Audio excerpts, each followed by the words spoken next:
Muy buenas tardes a todos los participantes de la Escuela de Género y Desarrollo. Muchas gracias por acompañarnos un martes más dentro de lo que son los talleres que realizamos todos los martes a partir de las 18:30 hora Bolivia. Voy a comentarles un poquito más acerca de nuestra escuela para aquellas personas que no nos conocen y también me voy a presentar. Yo soy Adrián Arévalo, soy licenciado en Comunicación Social y soy parte del equipo de comunicación y plataforma digital de la Escuela de Género y Desarrollo.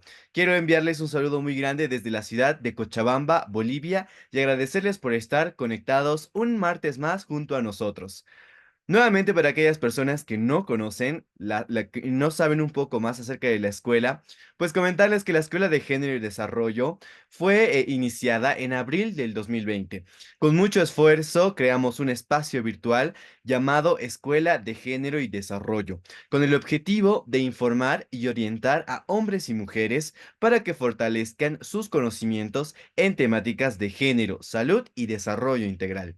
Gracias a muchos profesionales con una destacable trayectoria y alto sentido de responsabilidad social, fue posible llegar con este espacio virtual a miles de hogares dentro y fuera de Bolivia. Vimos con mucha satisfacción que la voz de expertos en diferentes especialidades, quienes de forma desinteresada y voluntaria, cada martes comparten sus conocimientos para informar y orientar a gente que realmente lo necesita. Juntos hemos aprendido ya en 188 talleres con la participación de más de 653,000 participantes de diferentes departamentos de nuestro país, como también del extranjero. Gracias por confiar en la Escuela de Género y Desarrollo. Hoy reafirmamos nuestro compromiso de seguir trabajando con ustedes, porque estamos convencidos que con educación Bolivia puede. Muy buenas tardes a todos. Después de esta bonita introducción y comentarles un poquito más acerca de qué es la Escuela de Género y Desarrollo, vamos a comentarles que lastimosamente nuestra directora Daniela Cabrera no nos va a acompañar el día de hoy por motivos de trabajo, pero eso no va a impedir que sigamos aprendiendo esta tarde noche. De igual manera, agradecemos a nuestra directora Daniela Cabrera por permitir este espacio que sea lleno de aprendizaje y enseñanza. De igual manera, agradecemos a nuestro promotor Samuel Doria Medina, que gracias a él, de igual manera llegan los talleres hasta sus hogares. Hoy tenemos un nuevo taller como cada martes, pero esta vez tendremos una expositora que nos va a hablar sobre la rinitis alérgica y no alérgica, en el taller número 189 de la Escuela de Género y Desarrollo. Vamos a hablar un poquito más de nuestra especialista que nos va a acompañar el día de hoy, la doctora Alba Rifarach López, que ella es médico cirujano, odontóloga, inmunóloga y alergista. Vamos a ver un poquito más sobre su currículum. Ella es médico cirujano de la Universidad Aquino Bolivia, la sede de Santa Cruz, de la carrera de medicina. Es odontóloga de la Universidad Autónoma Juan Misael Saracho de Tarija, de la carrera de odontología. Tiene un diplomado en educación superior de la Universidad Autónoma Gabriel René Moreno. También cuenta con un diplomado en alergología e inmunología de consejos iberoamericanos. Tiene también un diplomado en infectología y un diplomado en inmunología celular y molécula, dentro de la amplia trayectoria de nuestra expositora del día de hoy. Recordemos que tenemos 45 minutos de exposición de nuestra expositora del día de hoy, la doctora Alba Rifarach López. También vamos a tener 45 minutos aproximadamente de preguntas al finalizar ya nuestro taller.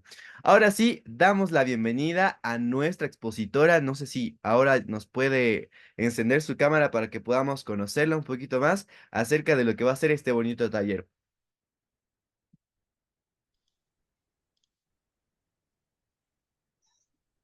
Hola, buenas noches. No sé si ya me escuchan y si me están viendo. Muy buenas noches, doctora. Muchas bienvenidas acá. La escuchamos y la vemos perfectamente. Puede comenzar con el taller. Bueno, muy buenas noches. Antes que nada, yo muy contenta y muy agradecida con la Escuela de Género y Desarrollo porque, bueno, en esta oportunidad nuevamente vamos a poder compartir con ustedes. El año pasado ya hemos tenido esa opción. Y bueno, reciban ustedes, todos los participantes, un saludo muy fraterno desde Yacuiba, desde este rinconcito de Bolivia que se caracteriza porque es una tierra muy calurosa, muy cálida, pero ahora. Entonces, bueno, para mí es un gusto poder nuevamente estar con ustedes. Espero que la ponencia de hoy día sea del agrado de todos. Y bueno, no sé si tal vez ya puedo compartir pantalla. Me da un paso para poder hacer la presentación. Claro que sí, doctora, ya está con la opción habilitada para que pueda compartir su pantalla. Perfecto. Entonces, vamos por aquí. ¿Me confirman, por favor, si es que pueden ver las diapositivas? Sí, podemos ver completamente. ¿Será que lo puede agrandar para que ahora sí podamos verlo completo? Eh, sí, a ver ahora, ¿mejoró? Perfecto, ahora sí puede comenzar, doctora. El taller es todo suyo. Bueno, muchísimas gracias. Bueno, pues el día de hoy nos toca hablar de lo que es rinitis alérgica y no alérgica. Ya me presentaron, ¿no? Soy médico, tengo una carrera hecha básicamente en el área de lo que es inmunología y alergia, ¿no? Entonces, bueno, siempre es bueno, ¿no? Poder recordar un poquito y rápidamente sobre la base de la que estamos hablando y lo que vamos a tocar hoy día, de ver de que una rinitis alérgica, como su nombre lo dice, pues es una reacción alérgica que tiene el organismo. Entonces es necesario saber qué es la alergia. Vamos a recordar un poquito lo que el año pasado habíamos hablado y básicamente lo que nosotros tocamos también aquí con los pacientes a los que tratamos es de que, bueno, una alergia es una reacción exagerada del organismo ante algo que siente que le va a hacer daño, que no necesariamente va a ser un virus, una bacteria o algo dañino para el organismo, pero el cuerpo lo reconoce como algo que me va a hacer daño. Y aquí tenemos que tomar en cuenta ciertos aspectos. Por ejemplo, el tema de una predisposición genética que tengamos llamamos una atopia. Si yo, por ejemplo, como mamá soy alérgica, pues la predisposición genética para que hereden mis hijos es bastante amplia, ¿no? Ahora, pueden ver también ustedes aquí en el cuadrito que hay diferentes esquemas, ¿no? Veo yo alimentos, veo medicamentos, veo también pólenes, veo animales como el gato y el perro, que son los que comúnmente están en nosotros. Y esto es más un poquito para diagramar de que nosotros podemos ser alérgicos en realidad a cualquier cosa que tengamos en el medio ambiente. Ya entrando en materia de lo que es la rinitis alérgica, siempre es bueno hablar un poquito de la historia, ¿no? Para ver de dónde surgió, de dónde salió todo esto. Y vemos que en el año 1700 había 18 casos de rinoconjuntivitis alérgica primaveral, que inicialmente se lo tocaba de esa manera, para que en el año 1876 el doctor Morris Wiman, perdón, describió ya el catarro otoñal como una causa principal para esto, el polen. Y al final, en el año 1820, se ha evidenciado ya de que el polen era una de las causas de la famosa fiebre del heno o también la conocida rinitis alérgica hoy en nuestros días. Vamos viendo ya más en detalle lo que es la rinitis alérgica y esto nosotros lo definimos como un proceso inflamatorio de la mucosa del revestimiento nasal que va a estar por la presencia de la inmunoglobulina E. Esto también nosotros lo vemos y lo tomamos como una hiperreactividad del organismo que tiene, una hipersensibilidad tipo 1 básicamente, ¿no? Y esto siempre se va a dar después de estar en contacto con algo que me va a provocar que mi cuerpo reaccione de esa manera. En el pasado, se consideró a la rinitis alérgica como un trastorno localizado de fosas nasales o de la nariz, pero hoy en día, y más adelante vamos a ver de que y es por eso de que ahora ya se conjugan y hay muchas cosas que tienen comorbilidades en este aspecto, ¿no? Por ejemplo, relacionamos un paciente puede empezar a tener rinitis alérgica y eso a nosotros como papás y como médicos tratantes de pacientes alérgicos nos tiene que llamar poderosamente la atención porque la probabilidad a que más adelante el paciente pueda desencadenar y desarrollar asma, desarrollar otras la predisponencia está, es como que una llamada de atención para decir atento, algo viene más adelante. Ahora, la rinitis alérgica, como hemos hablado recién, es una afección de la mucosa nasal. Esta es más común que la rinitis no infecciosa, ¿no? Decíamos que es una reacción de hipersensibilidad que va a estar dada entre un 10 al 30% en pacientes adultos y un 40% en niños, que va a tener un alto impacto en la vida de los pacientes, en diferentes aspectos que también los vamos a tocar un poquito más adelante.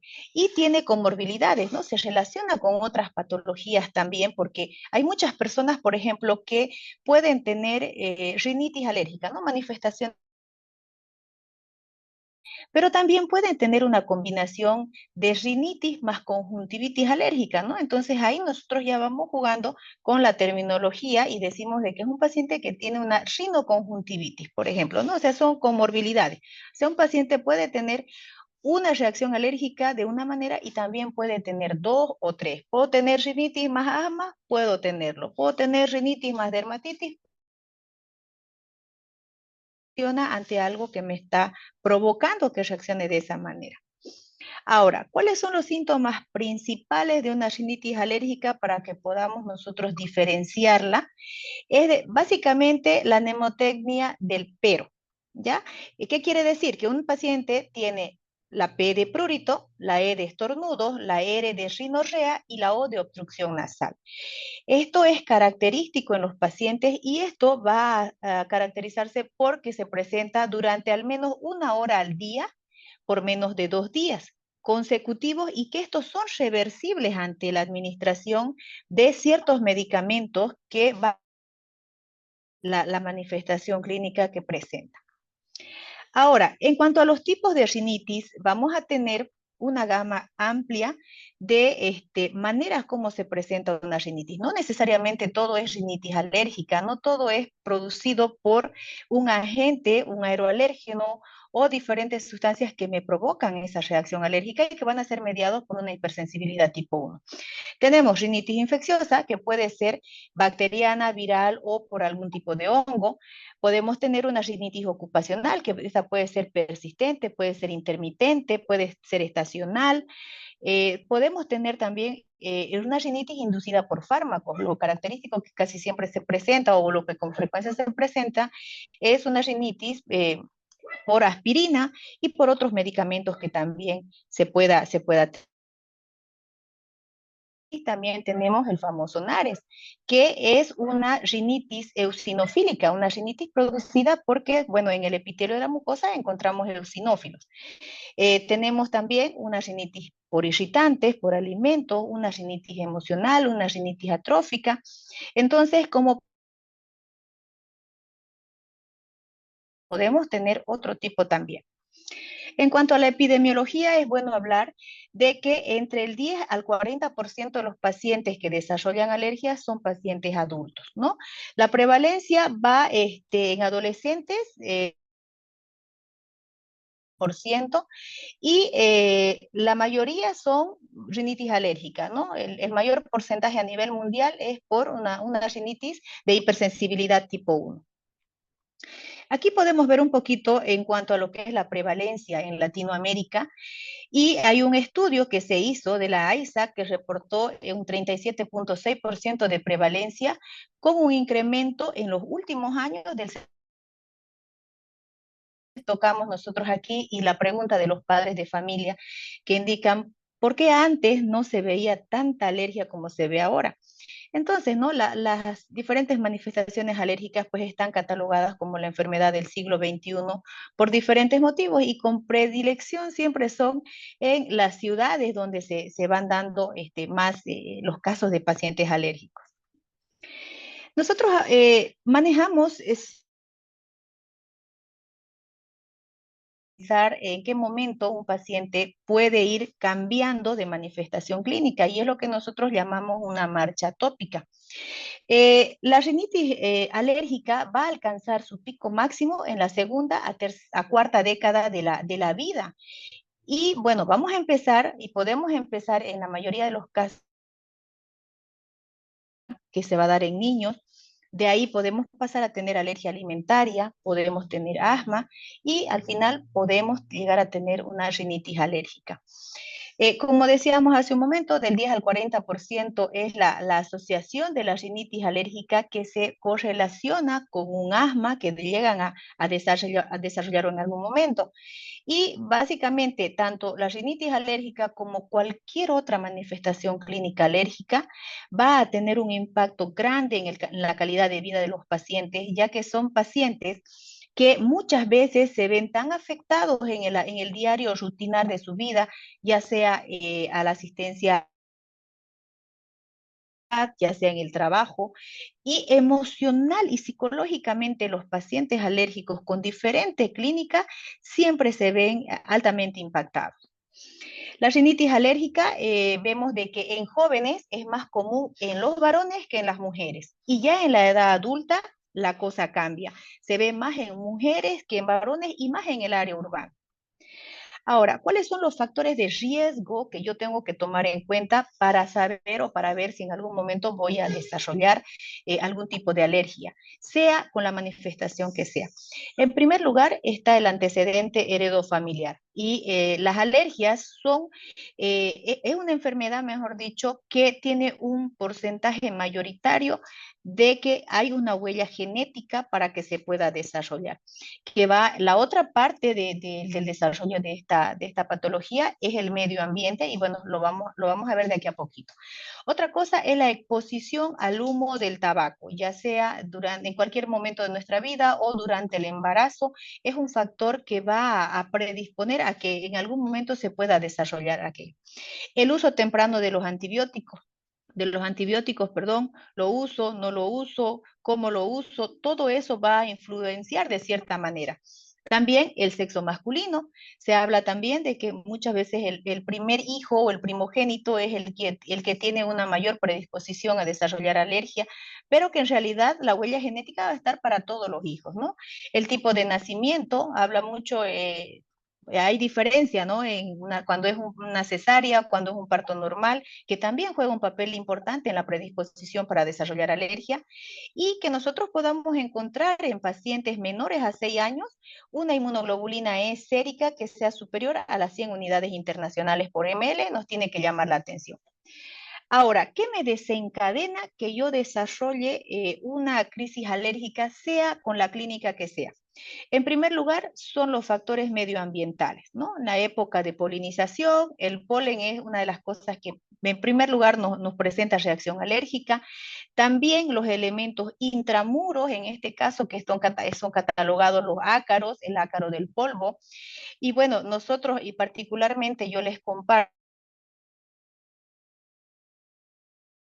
eh, un bloque mayoritario de pacientes que presentan alergia al ácaro dermatofagoides teronícino, que es un tipo de ácaro que se encuentra en el polvo de la casa, ¿no? Entonces, por eso es que muchas veces cuando se hace la limpieza del hogar, pues las personas empiezan a desarrollar manifestaciones clínicas, ya sea en la nariz, ya sea con tos, ya sea de cualquier manera, y dicen, no, soy alérgica al polvo, pero muchas veces no es necesariamente al polvo, sino a lo que hay dentro del polvo o lo que está dentro del polvo, ¿no? Entonces, la predilección en esta zona es ácaro dermatofagoides teronícino y dermatofagoides farinae, que es lo que, bueno, la mayoría de los pacientes a las pruebas epicutáneas resultan positivos, ¿no?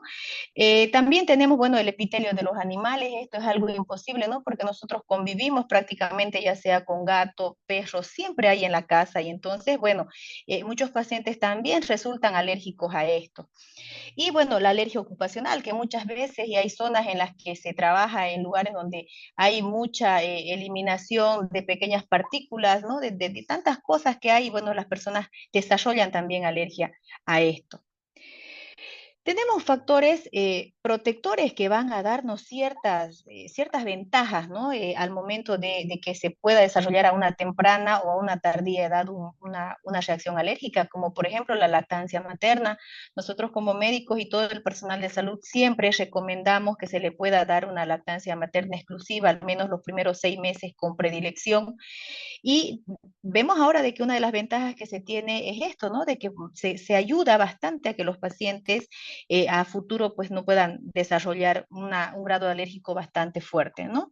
Por otro lado, y hay que tomar muy en cuenta y mucho cuidado también en el uso de los probióticos, especialmente durante el periodo de gestación, ya que hay un estudio que demuestra, ¿no?, de que el uso de probióticos de una manera muchas veces sin la guía médica o sin consentimiento prácticamente del ginecólogo tratante, pues a la larga genera que también los pacientes desarrollen a temprana edad cuadros alérgicos. En cuanto a la fisiopatología, y esto es importante que nosotros lo podamos ver porque tenemos que dividir,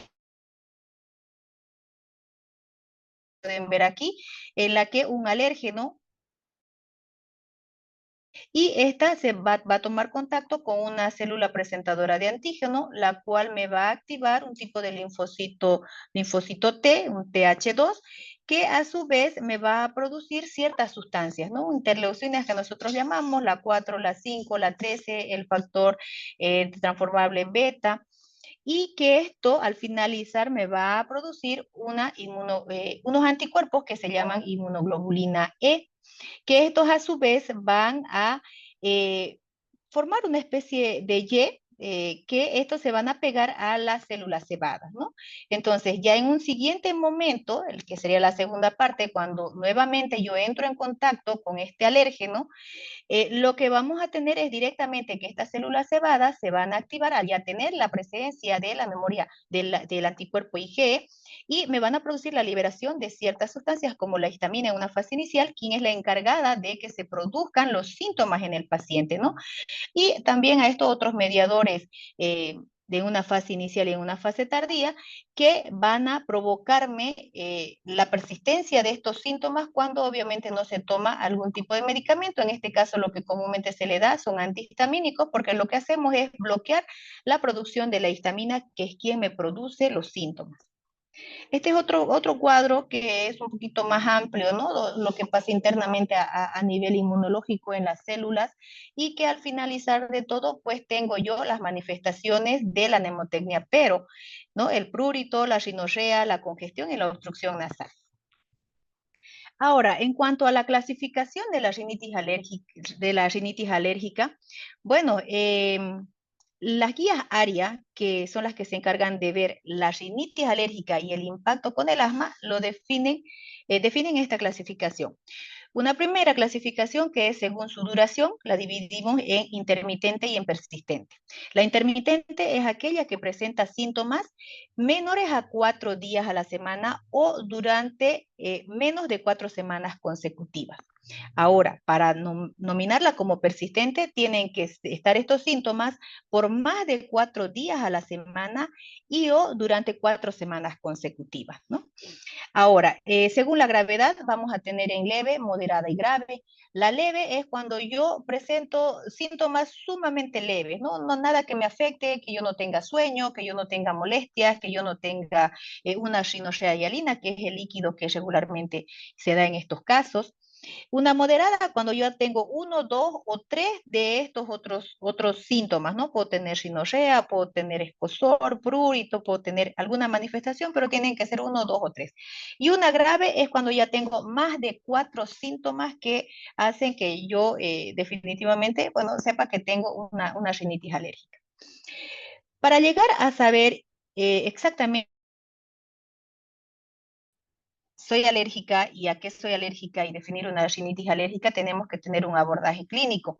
Y este lo vamos a ver nosotros que en primer lugar, lo primero, y eso en el contacto directo con el paciente, prácticamente los pacientes alérgicos nos van relatando cómo se va dando y el transcurso de la enfermedad, que es tan característico, es imposible no poder definir un cuadro respiratorio o un cuadro alérgico, ¿no? Entonces, el primer contacto es realizar una buena historia clínica, empezando a ver qué es lo que yo tengo en cuanto a sintomatología de mi paciente, que puede presentar prurito, puede presentar estornudo, puede presentar rinorrea, puede presentar una reducción en cuanto a lo que es el olfato y también con lo que yo convivo en la casa, porque eso va a denotar bastante para que yo pueda encaminarme a que esto es una rinitis alérgica, ¿no?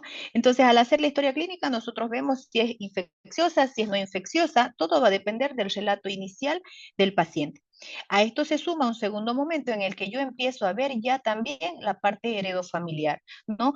Consulta el papá, también usted tiene alguna molestia que le haga sospechar que sea alérgico, ver el tema y definir la atopia en los pacientes, si es que hay esa predisposición genética o no, ver los antecedentes patológicos de los familiares, tal vez si alguno desarrolló dermatitis atópica, desarrolló asma alérgico, algo me va a dar toda esa información para que yo pueda definir en el paciente si estamos ante una rinitis alérgica. Por otra parte, nosotros una vez que ya tenemos todo aquello, empezamos a engranar con las cosas que nos dice el paciente y empezamos a definir. O es una rinitis alérgica idiopática, ocupacional, producida por algún químico, hormonal,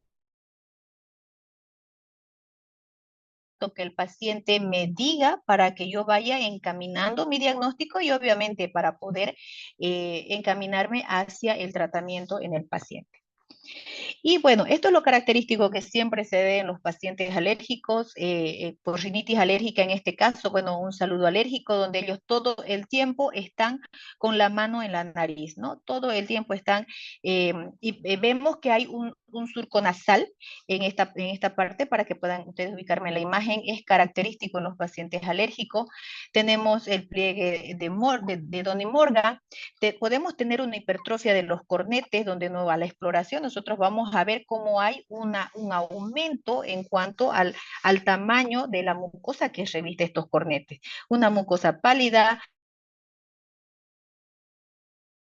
podemos ver pacientes que respiran prácticamente con la boca abierta. En cuanto al abordaje clínico, también, bueno, vamos a ver, aparte de la nemotecnia, pero tengo que sumarle que algunos pacientes pueden también tener tos, o tener prurito, estornudo, rinorrea, obstrucción nasal y la tos. Entonces, una tos y lo que comúnmente se ve es de que un paciente presenta y me dice, tengo tos hace 3 semanas. Entonces, científicamente, pues una tos por 3 semanas no es algo normal, no es algo regular que se da, porque tengo que empezar a ver en otras opciones y voy descartando sintomáticos respiratorios y tal vez no es. O sea, la clínica del paciente me dice prácticamente si es un cuadro alérgico o no es un cuadro alérgico, ¿no? Eh, para llegar también al abordaje clínico es esencial, de ser posible, lo ideal sería hacer una citología nasal, en donde yo voy a ubicar ciertos elementos que me van a hacer sospechar de que es efectivamente alguna otra etiología de la misma. Por otra parte, algo fundamental es realizarle sus pruebas diagnósticas, ya sea una inmunoglobulina E sérica, que en una fase inicial la podemos hacer, pero lo que siempre nos ayuda y es bastante, es un diagnóstico de elección que particularmente es la mejor manera en la que nosotros podemos llegar a saber si es un cuadro alérgico, es haciéndole una prueba epicutánea, ¿no? A los pacientes los exponemos a ciertos alérgenos y prácticamente es la piel quien nos habla y quien nos dice a qué es alérgico el paciente y en base a eso pues ya vamos a la siguiente conducta.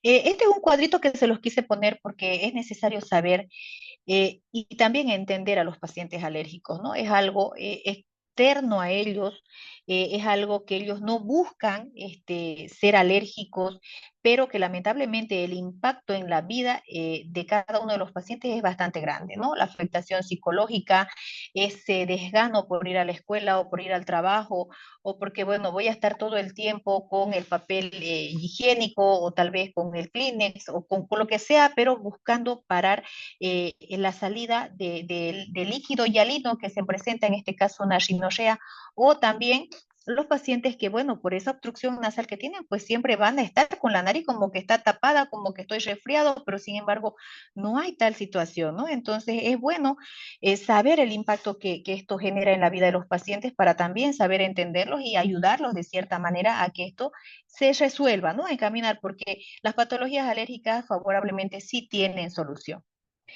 Vamos ingresando ya más a lo que corresponde al tratamiento y bueno, nosotros manejamos ciertos aspectos importantes para al momento de abordar un tratamiento en un paciente.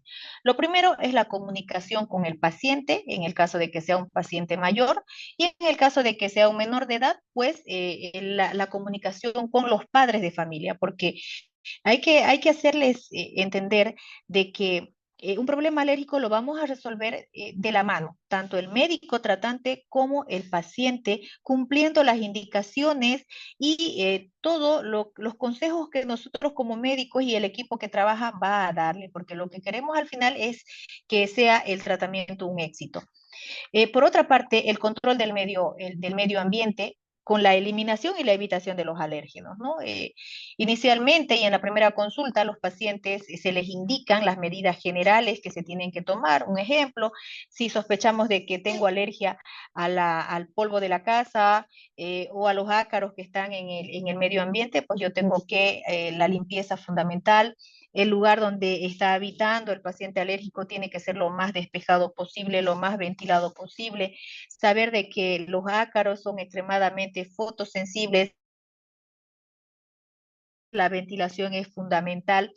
Asimismo, la toma de los ciertos medicamentos que estamos autorizados, por decirlo así, para darlos, ya que es importante de que también sea consultado esto por un médico, puesto que al momento de yo hacer una prueba alérgica, tengo que no darle ciertos medicamentos porque obviamente la prueba no me va a resultar como tiene que ser si es que, bueno, tengo un paciente tomando ciertos medicamentos que, bueno, eso nosotros como médicos les recomendamos mucho a los pacientes.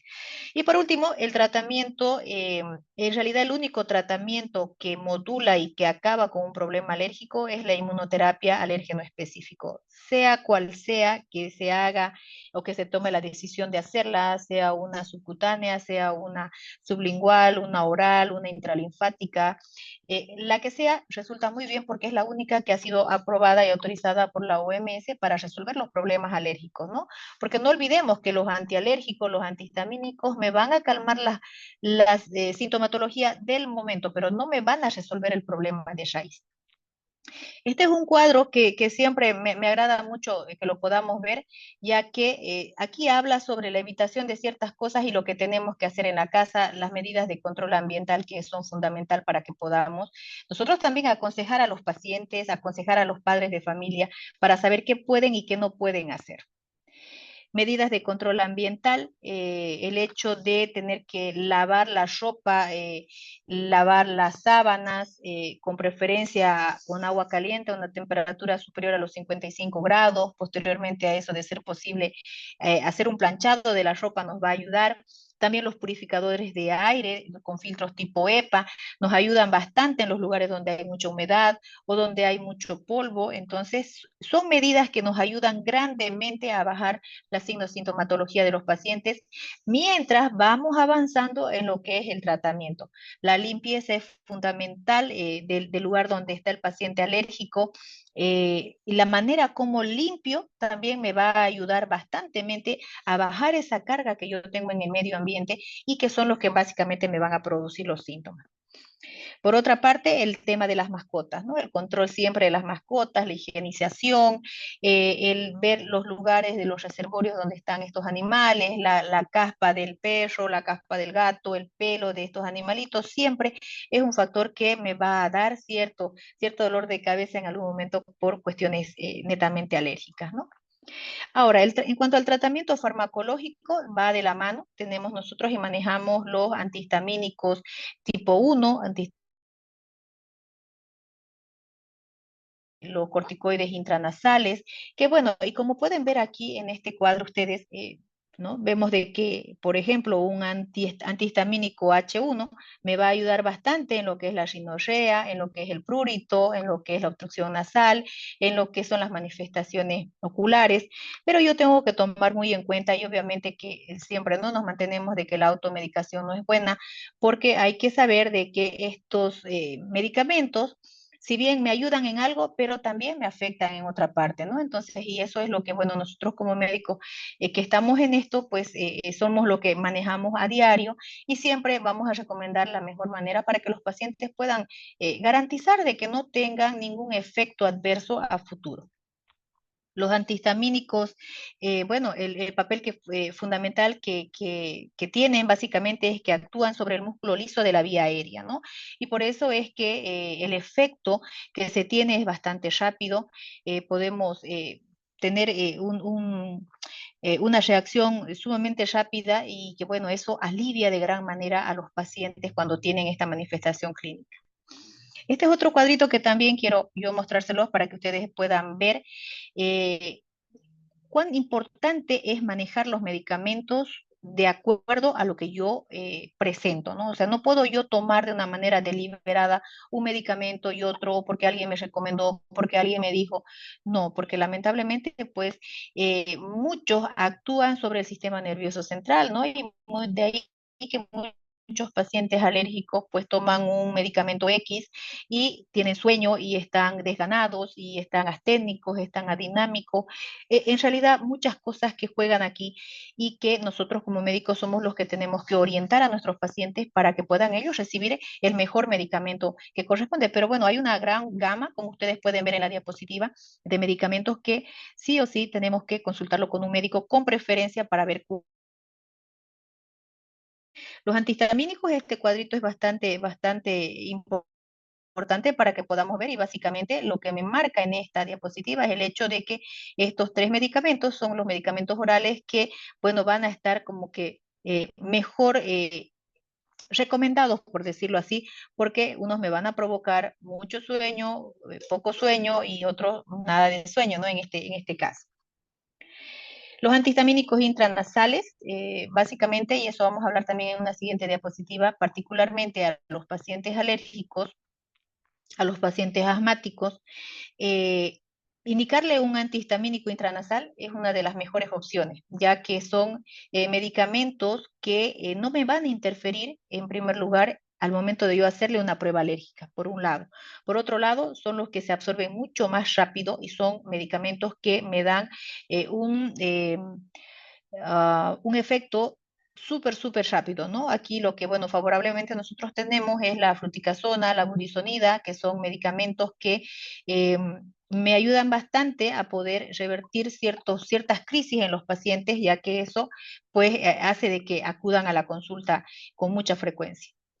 Aquí seguimos viendo los corticosteroides, cuando están indicados para darlos, cuando no, sobre qué hace efecto. Entonces, básicamente es para que ustedes puedan ver de que sí, se tiene una gran gama de medicamentos que podemos utilizar. Los corticoides intranasales, como les decía, de que son los que van a mejorar grandemente la obstrucción nasal en los pacientes, van a mejorar grandemente esa sintomatología que ellos presentan. Y bueno, la manera como yo tengo que utilizar un medicamento intranasal, básicamente es, en primer lugar, la limpieza, ¿no? Tengo que yo limpiar la zona a la que voy a aplicar. Esta no es la manera ideal que podamos nosotros administrarnos un corticoide o un antialérgico por vía nasal. En este caso, lo que tengo que hacer es tratar de ponerme una angulación lo más erguida posible, y con la mano contralateral a la nariz o a la narina donde voy a aplicar, tengo que el botecito, el frasquito que me viene, tengo que apegarlo con preferencia a la parte lateral de la narina donde voy a aplicar y hacer el descargo, ya sea de un puff, de dos puffs, depende de la indicación médica. Y posterior a eso, pues el paciente lo que tiene que hacer es respirar. Regularmente se le pide que respire por la boca para que el medicamento pueda penetrar más ampliamente en la mucosa y podamos tener un efecto mucho mejor que los otros, ¿no? Porque muchas veces, y lo que a veces se suele escuchar en la consulta, es que directamente se aplican de una manera, por decirlo, recta, directa, y eso no es así, ¿no? O sea, tenemos que aplicarlo en las paredes laterales de la narina a tratar. La budisonida, como le decía, aquí en el mercado, y es una de los mejores medicamentos tolerados Uno por el efecto que tienen y otro por el bajo riesgo que tienen, ¿no? Son seguros, son medicamentos bueno, el efecto es bastante grande y el cambio es rotundo en los pacientes que están con crisis alérgica. Otro medicamento que también es importante manejarlo, que también se lo tiene en el mercado, que tenemos la disponibilidad, pero que bueno, por ahí, por la poca frecuencia de manejarlo, cuesta un poquito, pero que sí, también lo tenemos, ¿no? El ipatropita intranasal. El cromoglicato, que también nos ayuda bastante, son medicamentos por vía nasal. Y los descongestionantes, ¿no? Que es lo que prácticamente hemos venido viendo, ya que tienen doble efecto, ¿no? Antihistamínico y descongestionante nasal. También otra solamente para muestra, ¿no? Para esquematizarlo y el tiempo que van haciendo efecto este tipo de medicamentos, ¿no? Y bueno, el Montelukast, que es un medicamento que lo utilizan bastante los pediatras, he podido tener la opción de recibir pacientes pediátricos y que, bueno, algunos toman este medicamento. En otros casos también, ¿no? Se toma, muchas veces los padres lo que hacen es que, bueno, el medicamento me da cierto efecto que yo veo que mi hijo mejora bastante y ya no voy al médico y automáticamente voy comprando y dándole el medicamento, pero aquí tiene que primar siempre el criterio de que hay medicamentos que se tienen que tomar por un cierto tiempo, ¿no? No pueden tomarse por mucho o porque yo veo que le hace bien, tiene que seguir tomando, ¿no? Ya que los efectos son bastante fuertes en algunos casos y bueno, eso a veces en vez de ayudar, pues perjudica bastante, ¿no? Los corticosteroides orales también hay que ver los riesgos, los beneficios, en qué momento darlos. Yo no puedo darlos deliberadamente, ni tampoco puedo yo pedirlos en una farmacia solo porque yo siento que me va a hacer bien, yo tengo que tomarlo, ¿no? Todo tiene que ser controlado y todo tiene una razón, una explicación para poder ver en qué momento yo lo tengo que tomar y en qué momentos no lo puedo tomar y no lo debo de tomar, ¿no? Lo importante también en estos casos es el aseo nasal, ¿no? Hacerlo con soluciones hipertónicas, isotónicas, son cosas que regularmente llegan a la consulta y que se hacen y que, bueno, al haber en el caso de la rinitis alérgica una rinorrea hialina, que en realidad es pues una secreción muchas veces espesa que tenemos los pacientes o que tienen los pacientes, pues al hacer un lavado nasal ayuda bastante a que aquello pueda fluir y podamos ayudar de cierta manera a tener un alivio a los pacientes, ¿no? Aquí como podemos ver también un esquema de la manera como se recomienda hacer un aseo, un lavado nasal. Y el tratamiento estrella, ¿no? De que, bueno, todo lo otro que hemos venido viendo hasta ahorita son tratamientos, son medicamentos paliativos que van a hacer, que me van a ayudar en el momento a tratar el problema alérgico que yo tengo. Pero la inmunoterapia con alérgeno específico es lo único, y como les dije al inicio, es el único que es alérgico, ¿no? Que el cambio que se hace de inmunológicamente hablando es bastante grande, ¿no? Ya que le enseñamos prácticamente al organismo a que no reaccione de manera exagerada ante algo que para otros no les significa ningún problema, pero para los pacientes alérgicos sí. Ahora, ¿cómo hago yo el tratamiento con inmunoterapia alérgeno específico? Tengo varias opciones, ¿no? Inmunoterapia subcutánea, inmunoterapia sublingual, inmunoterapia intralinfática. Todo va a depender de lo que el paciente, de cómo el paciente quiera hacer el tratamiento, ¿no? Entonces, pero bueno, por ahí en mi experiencia propia, tanto como una paciente alérgica y también como médico tratante de alergias, pues la inmunoterapia sublingual o la inmunoterapia oral es una de las mejores, y así los efectos que se ven en los pacientes tratados, pues es bastante grande, ¿no? Es un cambio considerable, es un giro de 180 grados en los pacientes que empiezan el tratamiento con inmunoterapia oral o inmunoterapia sublingual. Ahora, la inmunoterapia subcutánea también tiene muy buenos efectos, pero aquí hay que explicarle al paciente, bueno, que una vez a la semana o una vez cada 2 semanas se tiene que apersonar a un establecimiento de salud, en este caso, donde se le pueda hacer la administración por vía subcutánea. Y la intralinfática, que bueno, está avanzando, está dando pasos a pasos agigantados, ya que es el tratamiento que se lo da directamente en los ganglios linfáticos, ¿no?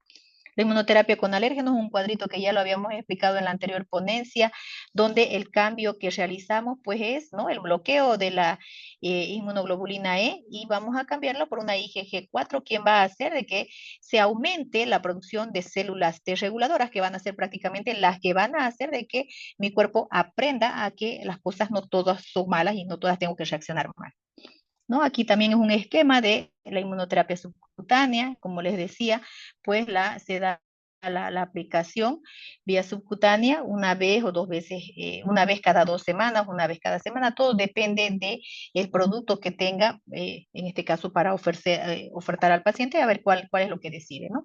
La inmunoterapia sublingual, bastante tolerada desde el año 1996, con una absorción local bastante buena, con pacientes que mejoran grandemente la signosintomatología que presentan. La intralinfática, como les decía, es la aplicación, bueno, es relativamente joven, por eso es que sigue avanzando en cuanto a lo que son investigaciones y todo lo que se viene haciendo, que es básicamente la inyección de la inmunoterapia en los ganglios linfáticos, que la inmunoterapia epicutánea también, que no es nada abrasiva, no es nada traumática, sino que se deja que las células de Langerhans son las que vayan haciendo el efecto que tienen que hacer, la absorción y hacer todo el trabajo que tendría que venirse viendo, ¿no?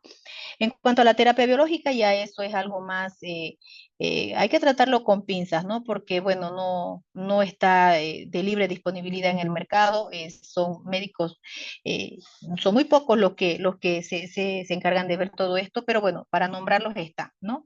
El omalizumab, que es básicamente un inmunomodulador que va a ayudar a que el tratamiento para la alergia vaya mejorando bastante. Y bueno, todo lo hacemos desde el punto de vista inmunológico. El dupilumab también es otro ejemplo que solamente a manera de esquematizarlo, ¿no? Unos anticuerpos monoclonales que se le da al paciente para que pueda ir resolviendo aquel problema inmunológico. Los probióticos últimamente están ingresando mucho, un estudio que se vio aquí de que cuán importante es el uso de probióticos que van a ayudar básicamente y que me van a fortalecer a las células T reguladoras que van a hacer de que mejore considerablemente, entonces también es otra opción de tratamiento que se tiene disponible, ¿no? Podemos ver otra parte aquí de probióticos que también son importantes poderlos considerar para que podamos ir apoyando a lo que es la inmunoterapia alérgeno específico, sea la que se decida hacer, pero bueno, el apoyo con probióticos también viene bastante bien. Lisados bacterianos, que son tratamientos mucho más específicos, que bueno, todavía están avanzando también en el estudio y en la administración de los mismos, pero bueno, siempre es bueno esquematizar a los participantes de que los tratamientos para las alergias están disponibles hace más de 150 años entre nosotros. Entonces, que por ahí suelan ser un tanto desconocidos o como que ahora va ingresando más, bueno, depende de muchas cosas, ¿no? Muchos factores que son los que intervienen aquí y que bueno, la preparación, y siempre lo dije, ¿no? O sea, lo ideal es de que a medida que pasen los años tengamos muchos más colegas médicos que ayuden en problemas bastante grande y que bueno, ellos están, ¿no?, a la espera de que haya más ayuda por parte del personal de salud para poder tratar y para poder resolver estos problemas. El propóleo, algo que también ingresó, estábamos viendo unas actualizaciones donde cuán importante es poder hacer uso de este propóleo y básicamente va a actuar sobre la histamina, las citocinas proinflamatorias, las interleucinas 4, 5, 9, como habíamos hablado en la fisiopatología de lo que es la rinitis alérgica o un cuadro alérgico en este caso. En cuanto ya a la parte final, para conclusiones, yo puedo decirles de que los enfoques son bastante innovadores en cuanto a lo que es el tratamiento para la rinitis alérgica y para los otros casos alérgicos también, sea con la manifestación clínica que sea, ¿no? Entonces, estos están tomando mucho más cuerpo. Las opciones de tratamiento, las opciones terapéuticas que tenemos, se van abriendo ese abanico favorablemente para todos los pacientes alérgicos y que, bueno, eso da un gran respiro, ¿no? Al mayor número de pacientes alérgicos que se tiene, porque de todo el bloque que estamos aquí en esta ponencia, pues no creo que haya uno que no tenga o que haya desarrollado algún síntoma alérgico o que tenga algún familiar con alguna clínica alérgica, ¿no? Entonces, el tratamiento hay que saber de que día que pasa, día que se va innovando más y a nosotros como médicos nos compromete mucho más aquello porque tenemos que ir avanzando al paso que va avanzando aquello, ¿no? Entonces, porque bueno, no podemos nosotros quedarnos atrás ya que van dándose muchísimas cosas nuevas referente a esto. Ahora, cada uno de estos enfoques tiene un potencial del tratamiento, en especial para pacientes con rinitis alérgica grave o que no vayan respondiendo a los tratamientos convencionales. Como le decía, o sea, un antialérgico, un antihistamínico es algo para el momento, porque siempre que yo esté en contacto con lo que me provoca alergia, voy a desarrollar síntomas. Pero bueno, como todo, todo lo que va avanzando, siempre es necesario de que se sigan haciendo más investigaciones para poder comprender más ampliamente la eficacia y la seguridad del tratamiento a corto, mediano, largo plazo y también poder ir entendiendo más el organismo de cada uno de los pacientes que llegan donde nosotros, ¿no? Porque la verdad que es bastante y los pacientes alérgicos van prácticamente donde le digan que hay alguien que los va a ayudar, porque es tanta la necesidad que tienen de que se les ayude a aliviar esos síntomas que ellos no tienen, no escatiman esfuerzo. Y la verdad que uno en la consulta escucha muchas historias tanto de padres de familia como de los mismos pacientes, ¿no? Que si le dicen, mire, vaya para allá, ellos no dudan en hacerlo porque el problema alérgico que tiene y poder llevar un ritmo de vida un poco más tranquilo, ¿no? Que ese peso, que esa carga que tienen de de las diferentes manifestaciones clínicas, pues alguien haya que los pueda ayudar. Y bueno, agradecerles eso es por el momento lo que yo puedo aportar. Y bueno, siempre hacer una diferencia, ¿no? Saber de que hay rinitis alérgica y hay rinitis no alérgica. Dentro de la no alérgica, como habíamos hablado al principio, hay que diferenciar cuando es por una rinitis ocupacional, una rinitis medicamentosa, una rinitis eosinofílica, y eso, bueno, los profesionales somos los que vamos a poder definir de acuerdo a cómo se presenta cada uno de los pacientes. Bueno, a predisposición de ustedes para ver las consultas que tengan, las inquietudes, bueno, saben bueno, estoy aquí. Muchísimas gracias a la doctora Alba Rifarach por presentarnos este importante taller para que todos los participantes de la Escuela de Género y Desarrollo puedan aprender un poquito más sobre la rinitis alérgica y no alérgica. Muchísimas gracias nuevamente, doctora Alba. Vamos ahora a dar paso a nuestras preguntas. Sé que deben haber muchas preguntas.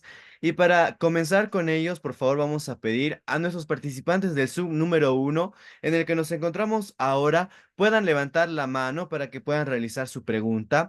Y si se encuentran en nuestro sub número 2 y en Facebook Live, puedan hacer su pregunta de igual manera mediante los comentarios, por favor. Ahora sí vamos a comenzar. Pedimos a todos nuestros participantes que realicen que sus preguntas sean breves para que podamos alcanzar con el tiempo de preguntas y así todos solventar nuestras dudas. Vamos a habilitar el micrófono de Andrea O. Muy buenas noches, Andrea. ¿Desde dónde se conecta y cuál es su pregunta, por favor? Buenas noches.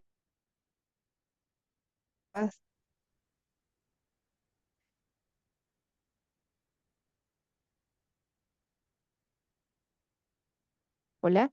Nuevamente, no le pude escuchar, Andrea. Muy buenas noches. Buenas noches. Me conecto de acá desde la ciudad de La Paz. Felicitarle a la doctora por la excelente ponencia que he tenido.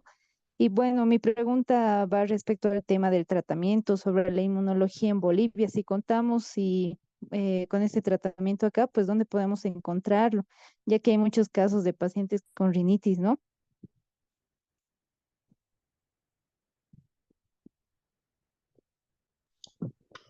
Bueno, Andrea, muchísimas gracias por la consulta.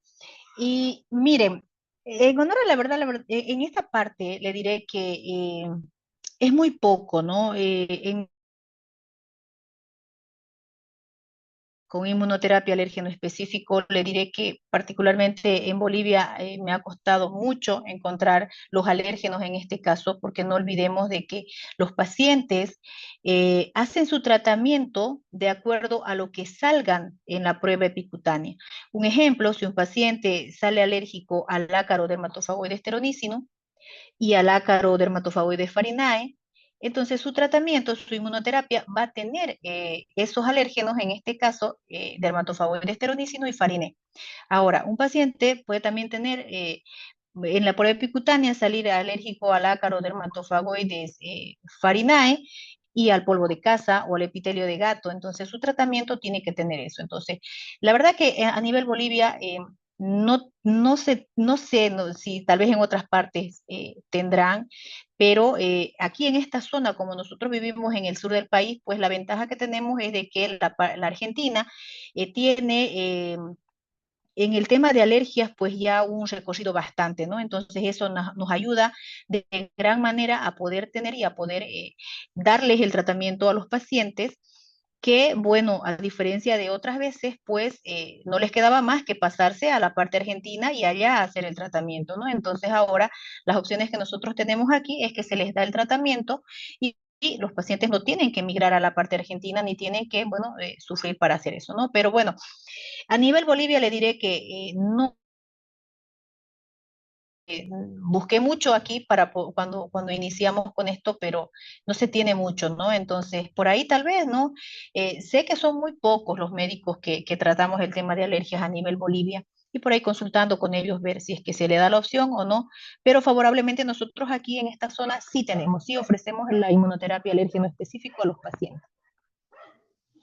Muchísimas gracias a nuestra expositora y mandamos un saludo a todos los participantes que se conectan de La Paz, que hoy están de aniversario, hoy 16 de julio, Sí, cumplen es verdad. 215, es su 215 aniversario. Muchas felicidades. Tenemos muchos participantes que se conectan desde La Paz. Esperemos que estén festejando muy bien y junto a nosotros hoy en nuestro taller del día martes. Vamos ahora a habilitar el micrófono de Steve Matthew Jiménez. Muy buenas noches, Steve. ¿Desde dónde se conecta y cuál es su pregunta, por favor? Buenas noches a todos y a la expositora también. Yo soy de La Paz también y mi pregunta va, bueno, yo me he enterado de esto de la rinitis por el TikTok porque he visto varios videos que me decían, te sientes como con gripe en la mañana y después se te pasa.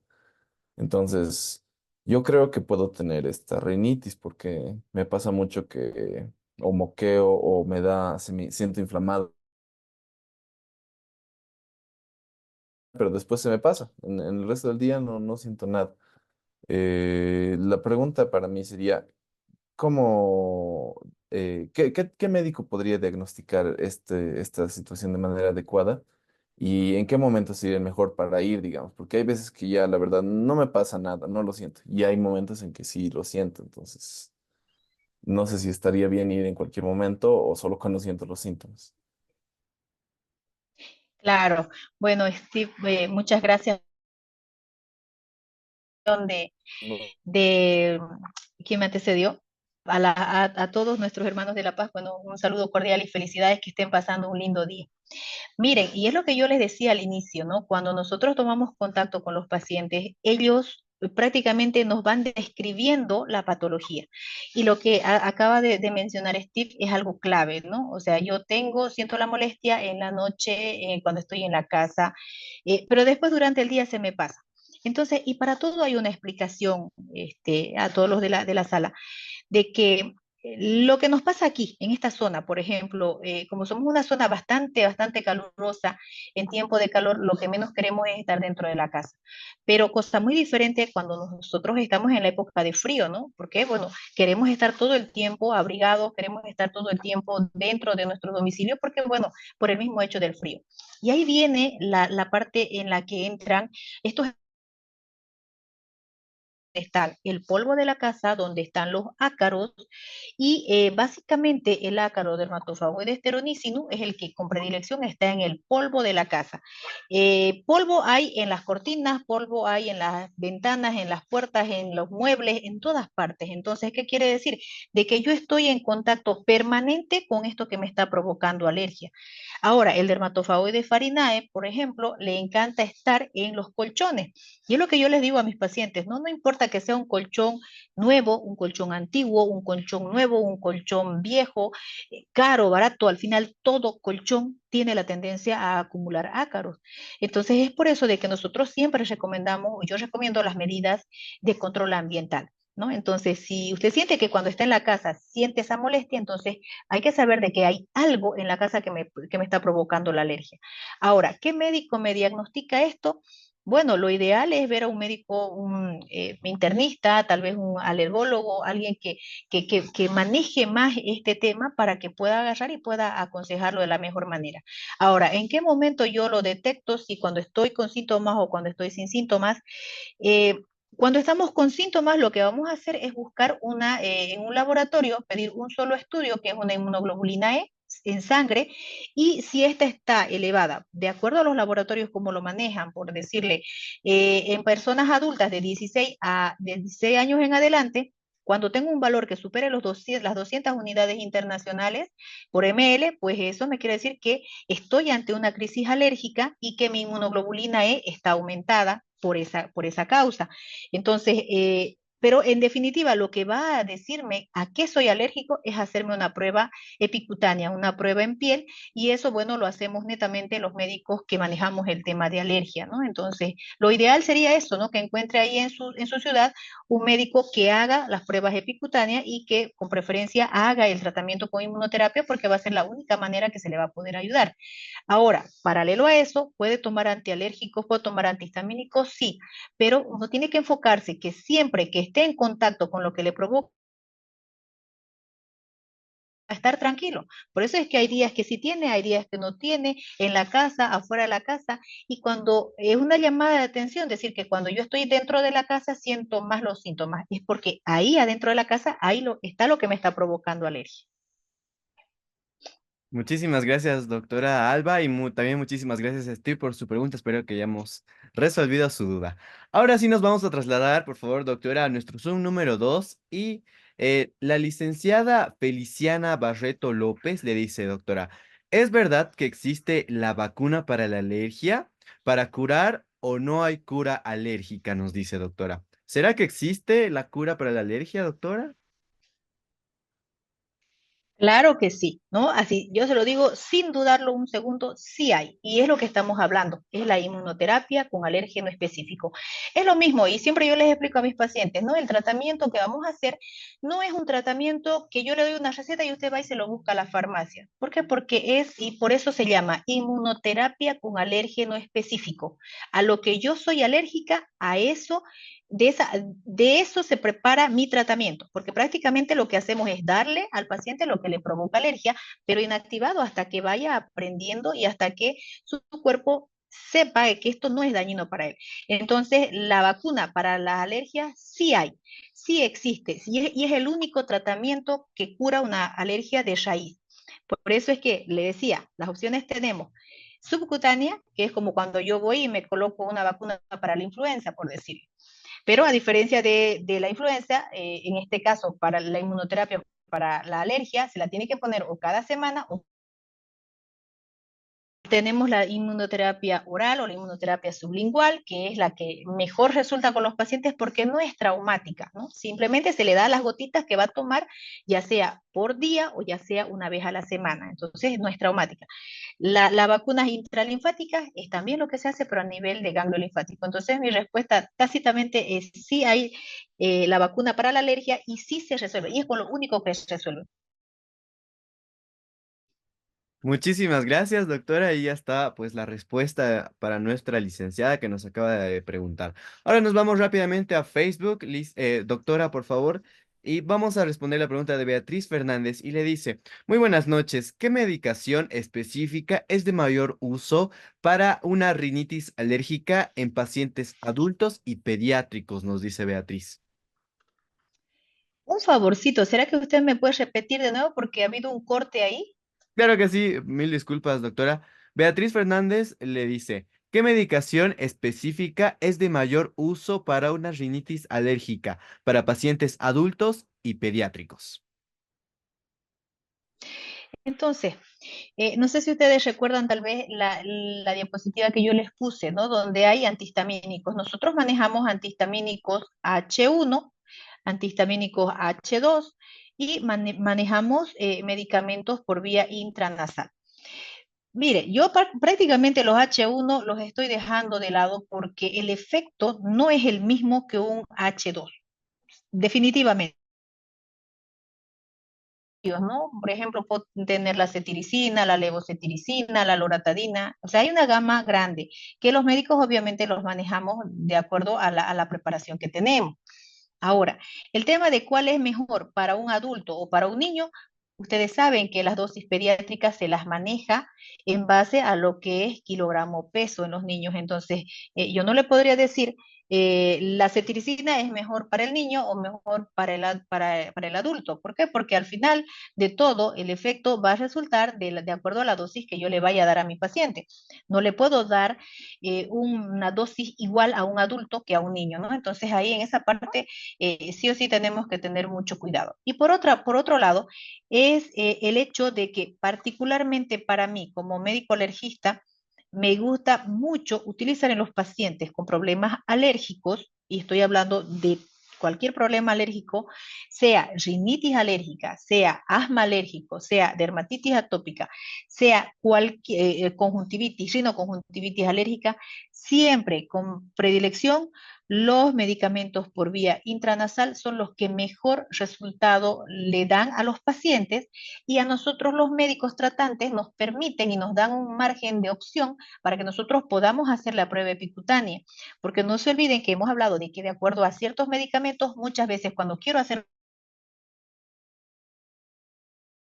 yo tomo, o si mi paciente me refiere que tomó la cetiricina, yo como médico alergista sé que tengo que pedirle a mi paciente que después de 7 días recién venga para que yo le haga la prueba en piel o la prueba epicutánea, porque si yo le hago a sabiendas de que el paciente está tomando un antialérgico que no tendría que tomar, la prueba me va a salir negativa, pero sin embargo tengo un paciente con clínica que me está diciendo auxilio, por favor, estoy con rinitis o estoy con asma, pero la prueba me sale negativa. Entonces, ahí hay un factor importante que juega el hecho de de la medicación. Entonces, sea una o sea otra, en paciente adulto o en paciente o en niño, va a depender mucho de la dosis que le corresponde por el kilogramo peso. Pero los de elección siempre, para mí, son los intranasales. Muy bien, muchísimas gracias, doctora. Ahora vamos a tratarnos nuestro Zoom número uno y rápidamente vamos a habilitar el micrófono de Ricardo Javier Chapi Claros. Muy buenas noches, Ricardo. Uy, creo que ahí se me perdió. Nuevamente, sí, Ricardo puede enviarnos la solicitud para poder habilitar el micrófono. Nuevamente vamos a habilitar el micrófono de Ricardo Javier Chapi Claros. Muy buenas noches, Ricardo. ¿Desde dónde se conecta y cuál es su pregunta, por favor? Muy buenas noches. Yo me conecto desde Tarija. Quisiera preguntarle a la doctora, en el caso de lo que es bueno, el tratamiento, ¿no? Para las alergias, en este caso, ¿qué se haría, digamos, si es que el paciente tiene alergia, digamos, a todo lo que es pelo de animal y en sí de perros, gatos, todo lo que es pelo y al polvo más? ¿Cuál sería el tratamiento que tendría que darle? Bueno, un gusto saludarlo. Mire, en realidad el tratamiento con inmunoterapia le va a resolver el problema alérgico a lo que usted sea alérgico. Ejemplo, si usted es alérgico al pelo del gato o al pelo del perro, obviamente no se le va a pedir saque a ese animalito de la casa porque los animales pues son parte de nosotros, ¿no? Entonces lo que hacemos nosotros con la inmunoterapia es enseñarle a su cuerpo a que eso, si por ejemplo el paciente salió alérgico al pelo del perro, el tratamiento va a tener la sustancia inactiva del pelo del perro. Entonces se le va a dar en un periodo de tiempo que de acuerdo, nosotros dividimos el tratamiento en dos partes, ¿no? Una fase de adecuación y una fase de mantenimiento, se llama. En la fase de adecuación se le enseña desde lo más suave hasta lo más fuerte a que su cuerpo tolere. Y ya la fase de mantenimiento, el tratamiento es con la dosis más fuerte en este caso, pero por tiempo un poco más prolongado. Entonces, decir de que voy a tener que alejarme de un perro o de un gato o alejar a mi hijo de un perro, de un gato, cuando ya está encariñado es algo difícil, ¿no? Entonces, pero sí, la inmunoterapia ayuda a que su cuerpo ya no reaccione de una manera exagerada que básicamente es la alergia. Claro que paralelo al tratamiento, a la evolución del tratamiento, se tiene que tomar ciertas medidas, ¿no? De cuidado con el animal, de esperar que el niño no esté mucho tiempo en contacto con el animalito en este caso, porque hay que darle chance a su cuerpo a que se vaya acostumbrando, ¿no? Y bueno, hablando de Tarija, nosotros tenemos pacientes que vienen desde Tarija a hacer su tratamiento con nosotros y que, bueno, sino que se quedan aquí en Yacuiba y están haciendo tratamiento y están respondiendo bastante bien y eso es lo bueno, ¿no? Y esa es la parte bonita del tratamiento que se le hace a los pacientes con inmunoterapia porque los efectos son tan alentadores, son tan gratificantes que pues a uno le agrada mucho poder recibirlos, poder tratarlos, ¿no? Pero básicamente la inmunoterapia le ayuda a resolver esto. Donde sí, y eso es algo que tal vez hay colegas médicos aquí, personas que tienen mucho conocimiento en el área de alergias, jamás se le va a mentir de decirle, por ejemplo, que una alergia alimentaria la vamos a resolver con inmunoterapia. A diferencia de aeroalérgenos, donde vamos a tener ácaro, polvo, caspa de perro, de gato, pólenes, sí se resuelve con inmunoterapia. Pero si tengo pacientes que tienen alergia alimentaria, entonces hasta este momento es la evitación del alimento. Y así como eso, obviamente los médicos que manejamos esto, pues recomendamos las mejores opciones para nuestros pacientes, ¿no? Muchísimas gracias, doctora, por esta bonita respuesta. También para nuestros participantes que se conectan desde Tarija o nuestros participantes que viven en Yacuiba, vamos a publicar el número de contacto de nuestra expositora para que puedan también tener una cita ya personalizada. Vamos a habilitar el micrófono ahora de Adriana Torres. Muy buenas noches, Adriana. ¿Desde dónde se conecta y cuál es su pregunta, por favor? Gracias, buenas noches. Bueno, me conecto también de la ciudad de Tarija. Doctora, quería hacerle una consulta. El tema de la megadosis de vitamina C, ¿es aconsejable? Y en este caso, si usted dice que sí, en mujeres embarazadas se podría utilizar si tiene rinitis alérgica, ¿o qué tratamiento usted indicaría? Bueno, en el tema de megadosis de vitaminas, a diferencia de lo que es vitamina D, sí, nosotros lo recomendamos como alergia, ¿no? Porque sí, nos basamos en base a estudios que se realizan, se van actualizando permanentemente. La vitamina D nos ayuda bastante y nos está ayudando bastante a los pacientes. La vitamina D o el colecalciferol también que lo llamamos, también es la otra manera como se lo denomina. Ahora, hay que tener en cuenta, y es esencial y es ideal, ¿no? Y el último estudio que se tiene es justamente en mujeres embarazadas de poderle dar la vitamina D, no así la vitamina C. Entonces, todo va a depender de el estado de gestación en el que esté, si no hay algún riesgo durante el embarazo, no es un embarazo de alto riesgo, por decirle. O sea, se hace un análisis, se evalúa bien al paciente y se le da. Particularmente mi persona, sí recomiendo el tema de la vitamina D y no así la vitamina C, hablando inmunológicamente para poder ayudar de cierta manera a nivel celular para que podamos evitar a futuro de que el producto, en este caso el hijo que va a nacer, pues no tenga una alta probabilidad de desarrollar. No nos olvidemos, la huella genética está. Los factores que van a predisponer a aquello pueden estar en algún momento, pero el estudio demuestra de que baja considerablemente el riesgo a desarrollar alergia, ¿no? Entonces, no sé si tal vez eh, le viene bien la respuesta, pero sí, vitamina D, sí, vitamina C particularmente yo no los recomiendo. Muchísimas gracias, doctora. Nuevamente, mandamos un saludo a nuestros participantes de la Chura Tarija. Vamos a habilitar rápidamente, vamos ahora a habilitar rápidamente el micrófono de la doctora Nadir Daza Iriarte. Muy buenas noches, doctora. ¿Desde dónde se conecta y cuál es su pregunta, por favor? Nuevamente. Eh, ¿Cómo está? Muy buenas noches.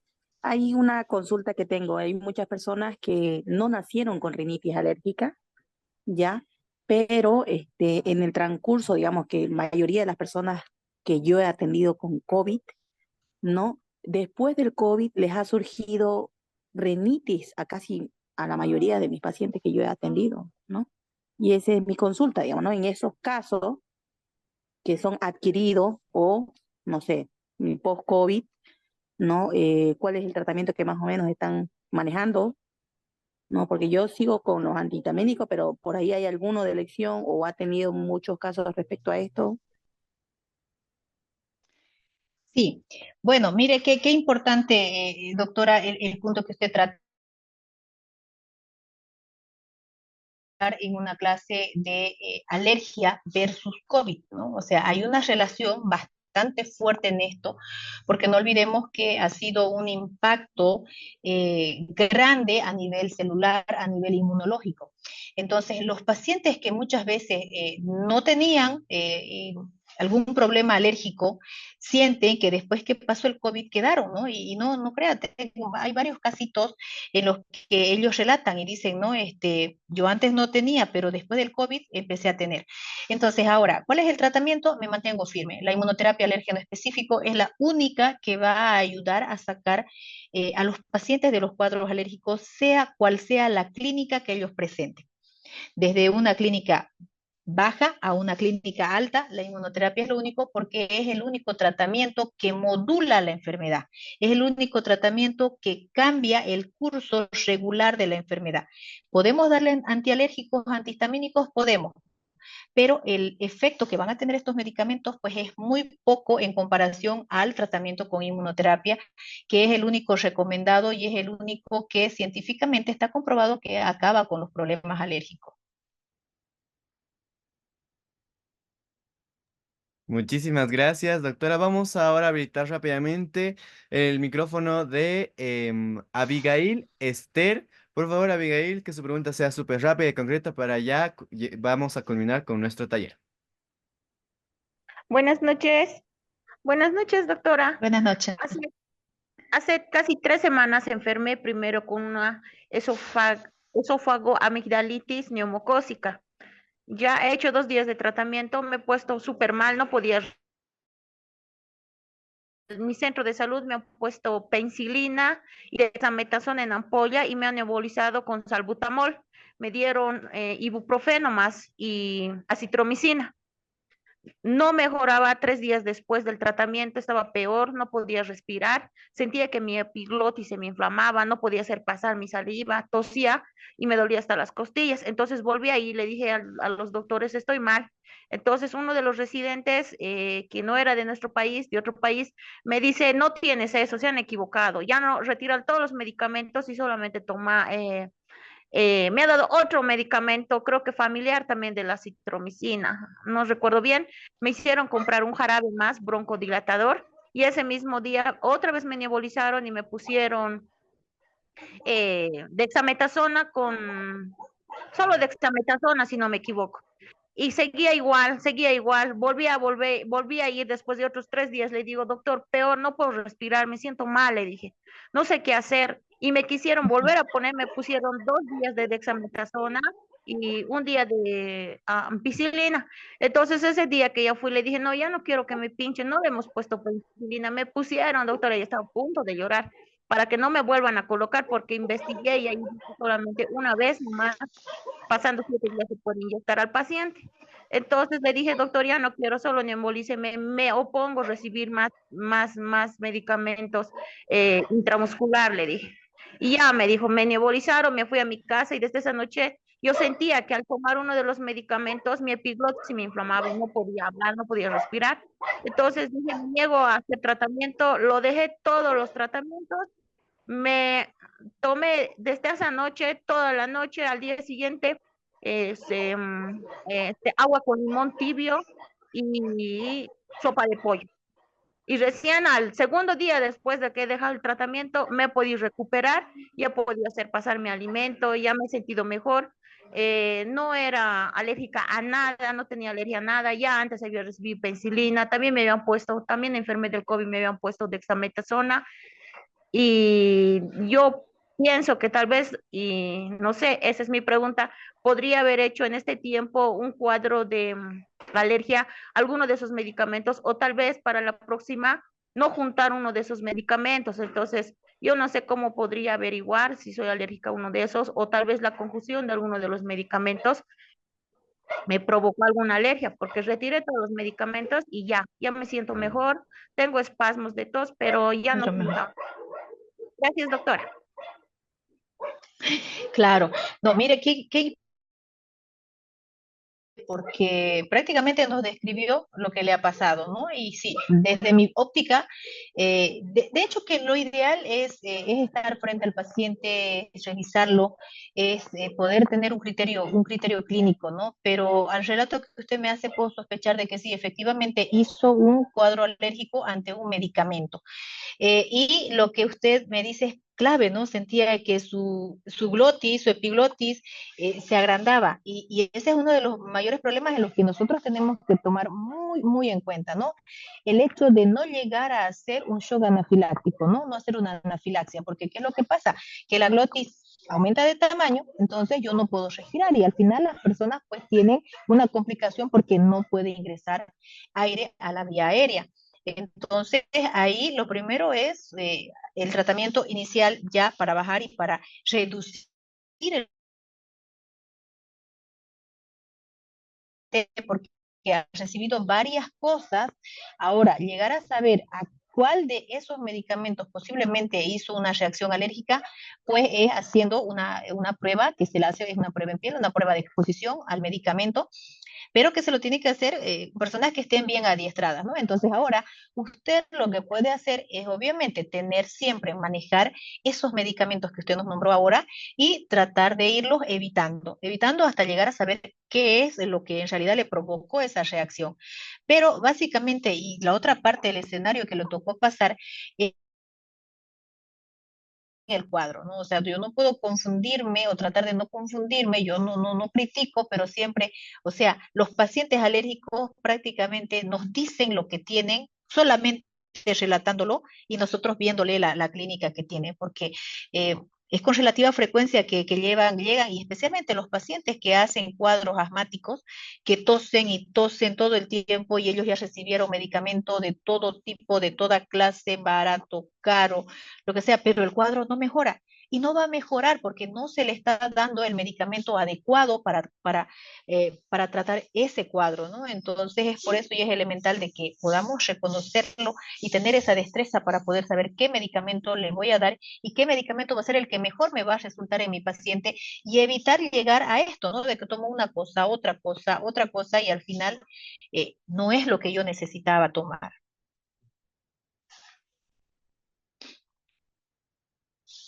Muy bien, muchísimas gracias, doctora. Vamos ahora, por favor, a habilitar el micrófono de una sola persona más para ya culminar nuestro bonito taller.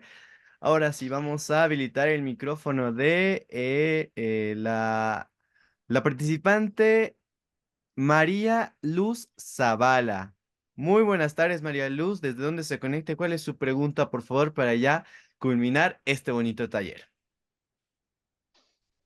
Nuevamente, María Luz. Muy buenas noches, agradecida con el taller, realmente una profesional muy preparada.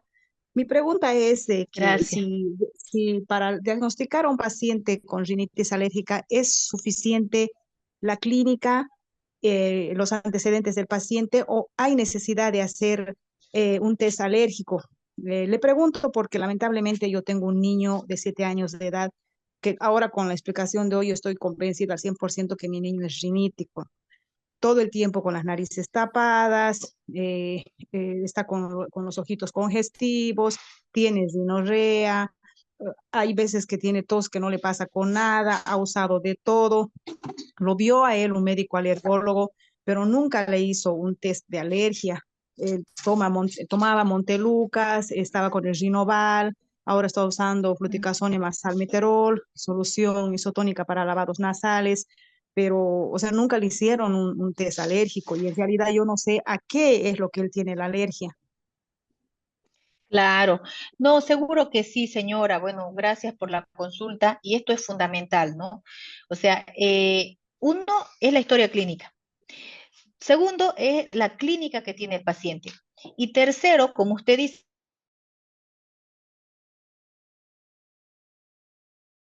la única manera en la que yo voy a llegar a saber y también el familiar va a llegar a saber a qué es alérgico es haciéndole, en primer lugar, una inmunoglobulina E, ¿no? Es un estudio en sangre que se lo hace y básicamente yo hago ese estudio para saber en qué niveles está en ese momento mi paciente. Si tengo un paciente que está con niveles estables, entonces no hay problema, paso a la prueba en piel, a la prueba epicutánea, que en realidad es la única prueba que me va a decir a qué es alérgico el paciente y de eso va a depender de que yo le haga el tratamiento, porque como les dije hace un momento, estos tratamientos no están de venta libre en el mercado, solamente se lo preparan una vez que se le hace el estudio en piel al paciente y en base a eso es su tratamiento, a una cosa, a dos cosas, a tres cosas, es solamente pieza fundamental la prueba en piel, porque si no, vamos a saber que es alérgico, pero no sabemos a qué es alérgico. Y ojo, que se dan muchas situaciones, ¿no? Muchos pacientes que he podido tener de que han hecho tratamiento, pero sin que se les haga una prueba alérgica. Entonces es algo ilógico de que yo le dé una inmunoterapia sin saber a qué es alérgico mi paciente. Entonces lo ideal es consultar con el médico, hacerle una prueba en sangre, una inmunoglobulina E, y hacer la prueba en piel y con eso acaba el dilema de saber a qué y después de eso ya netamente viene el tratamiento con la inmunoterapia. Muchísimas gracias, doctorita. Por favor, si finalizando la De clase nada. podría pasar sus datos para poderlo ubicar. Yo trabajo aquí en Tarija, en Entre Ríos, estoy re cerca de Yacuiba para poder Claro. acudir a la consulta. No, nosotros encantados de recibir la señora y también, bueno, recibir a los pacientes que quieran venir para esta partecita de Bolivia, son bienvenidos. Tenemos pacientes desde La Paz, pacientes desde Caraparí, pacientes desde Tarija, entonces nosotros súper encantados de recibirlos y, bueno, ayudar de gran manera a que puedan aliviar de alguna manera su problema que tienen, ¿no? Muchísimas gracias a la doctora y a María Luz por su pregunta. Y claro que sí, vamos a publicar los datos, el número, el contacto, las redes sociales de nuestra expositora para que podamos encontrarla si desean ya una cita más personalizada. Bueno, con esto ya culminamos nuestro bonito taller. Doctora, muchas gracias por acompañarnos el día de hoy.